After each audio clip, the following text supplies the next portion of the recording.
সেই মন্ত্রে কিরাতের উঠিয়াছে হাত।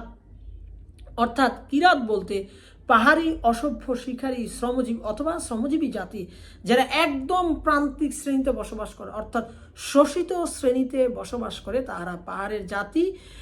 তাহারা বলতেছেন যে শ্রমিক সাম্যের মন্ত্রে কিরাতের উঠিয়াছে হাত, অর্থাৎ শোষিত জাতি সাম্যের মন্ত্রে, অর্থাৎ কেউ খাবে আর কেউ খাবে না, তা হবে না, তা হবে না, যে স্লোগানগুলো আমরা শুনি, সাম্যের মন্ত্রে হাত উঠাইছে, অর্থাৎ স্লোগান দিচ্ছে হিয়েন সাংয়ের দেশে শান্তি নামে। দেখো প্রিয়তমা, তিনি বলছেন হিয়েন সাংয়ের দেশকে ভিয়েতনামে হচ্ছে এই সাম্যের মন্ত্র অর্থাৎ মার্ক্সবাদী লেনিনবাদীটা মতামত প্রাধান্য পেয়েছিল এবং সেখানে তারা ক্ষমতায় এসেছিল। এশিয়ায় যারা আনে কর্মজীবী সাম্যের দাওয়াত, অর্থাৎ শ্রমিককে তার শ্রম অনুপাতে যথাযথভাবে তাকে মজুরি দেওয়া হবে, সেটা বলা হচ্ছে যে এশিয়ায় যারা আনে কর্মজীবী সাম্যের দাওয়াত। অর্থাৎ একজন গার্মেন্টস